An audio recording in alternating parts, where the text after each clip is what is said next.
Olá pessoal, tudo bem? Programa Saúde Alerta de hoje, nessa proposta de bate-papo, descontraído, leve com quem faz a diferença, com quem faz saúde. E hoje meu entrevistado é o Dr. Otávio Souza Júnior, que ele é presidente da Sociedade Paraense de Gastroenterologia. Palavra comprida, mas é a saúde do trato intestinal, estômago, é o que a gente lida no dia a dia da gente, doutor. Doutor, ainda as férias aí, e a gente se preocupa muito com o que a gente vai comer nas férias, os excessos.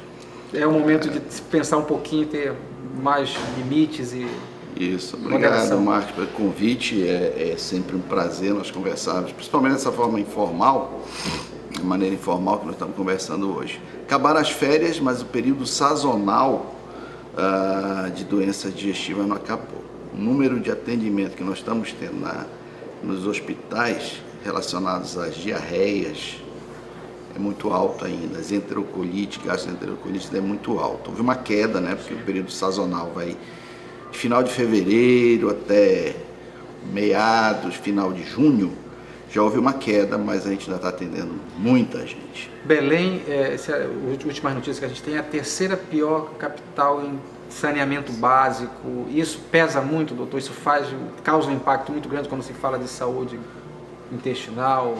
Você foi ao ponto. A grande maioria dessas afecções que nós tratamos nesse período tem relação com as condições de saneamento da nossa cidade. Nossa, não apenas a capital, mas toda a área metropolitana de Belém tem um saneamento muito ruim.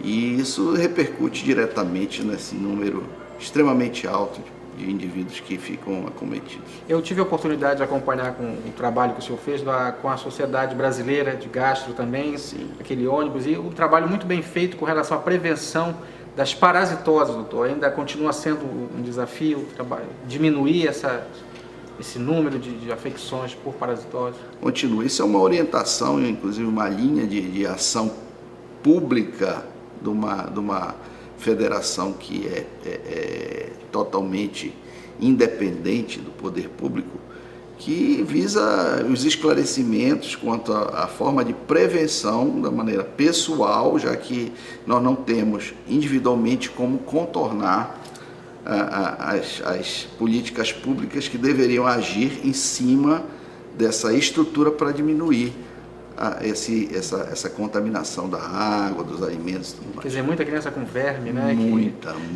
E a gente não sabe também os impactos que isso tem para o desenvolvimento intelectual mesmo da criança. Eu não sei se isso tem alguma correlação, mas eu acho que uma criança que não está saudável, que tem parasitas, o desenvolvimento dela... O desenvolvimento, felizmente, não é uma doença maligna, mas é uma doença que impacta no desenvolvimento e crescimento das crianças, né? Notadamente daquela população que não tem um acesso fácil, né?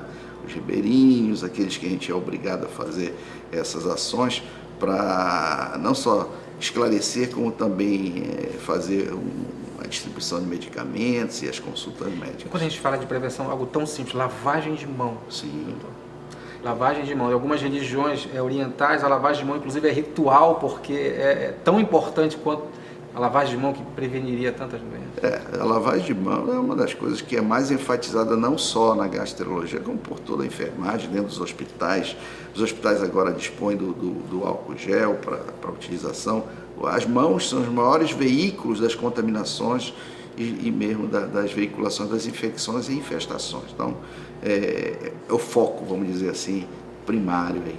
Então, quando eu falei que iria entrevistar um gastro, as pessoas começam, poxa, pergunta sobre isso, sobre aquilo. E as pessoas lidam muito, por exemplo, com problemas de refluxo. Foi uma das perguntas que me fizeram. Eu queria entender melhor porque algumas pessoas parece que desenvolvem, acaba de comer e já começa aquele refluxo. Isso é um ponto que a gente sempre tem alguém que pergunta que queria se livrar disso, dessa acidez. É o estilo de vida mesmo? Que bom que você perguntou isso, porque nós temos desde o refluxo normal, todos nós temos, que é relacionado ao período após as alimentações, é o período após o esforço físico, é o período em que o indivíduo deita, né? Quando deita, ocorre refluxo. Comer e deitar não é recomendável? Não é recomendável porque já existe um refluxo natural após a alimentação, chamado postprandial, e existe o refluxo do decúbito. Quando você se alimenta e deita, você tem dois mecanismos já bem estabelecidos de refluxo fisiológico.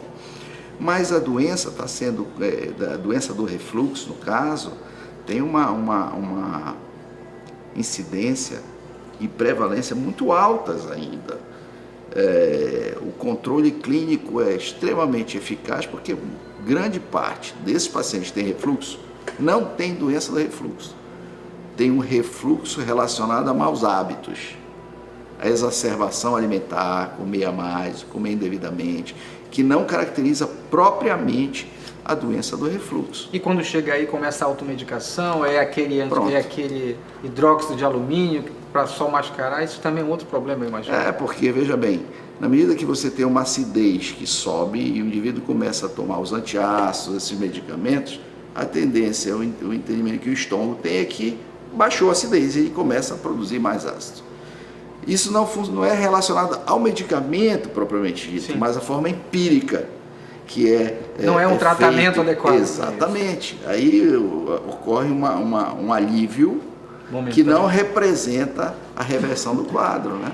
Doutor, e a gente também tem acompanhado, eu não sei se é o estresse, mas aumenta muito o número de doenças relacionadas à gastrite, pólipos. A gente tem visto a sociedade, a gente chega nas clínicas de endoscopia, estão lotadas. E nesse momento eu tive essa experiência, a gente olha, naquela hora a gente diz, pô, tudo que a gente come, a gente vai dar conta, né?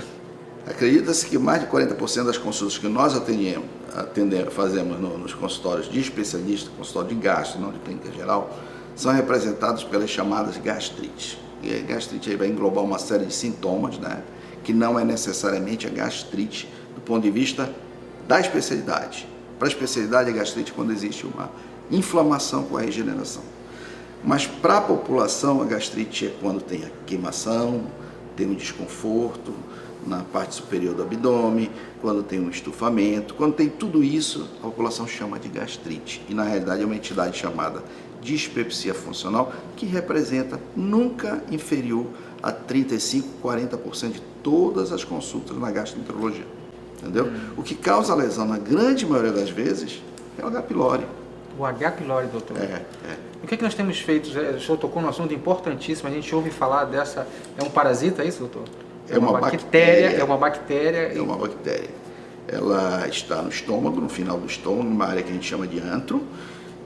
E é tão importante que existe um núcleo brasileiro do H. pylori e microbiota, que tem uns estudos direcionados especificamente dada a complexidade do assunto. Exatamente. E o estudo brasileiro é pautado por estudos de outros países, estudos internacionais, que determinam quais as diretrizes, quais são os pacientes que devem ser tratados, quais pacientes a gente deve matar o H. pylori, quais os pacientes que têm risco de desenvolver outras doenças, qual o tratamento que se deve fazer, porque o tratamento é com antibiótico. A partir do momento esse antibiótico não enfrenta adequadamente para a bactéria, começa a haver resistência da bactéria ao antibiótico. Então existe todo esse estudo nesse sentido. Ou seja, doutor, nosso tempo está chegando ao final, o diretor já está apontando ali. Doutor, eu quero agradecer a sua participação, seus esclarecimentos, daí ver a importância de se buscar um profissional, de não se automedicar, porque quando se trata do trato gastrointestinal, tem que avaliar, tem que fazer exame. Obrigado, doutor. Muito obrigado eu pela possibilidade de fazer esses esclarecimentos. Ok. E eu espero que você tenha curtido o programa Saúde Alerta dessa semana, nesse formato mais informal, um bate-papo com quem faz a diferença, com quem faz saúde. Eu espero ver você na próxima com outras novidades da saúde. Até lá!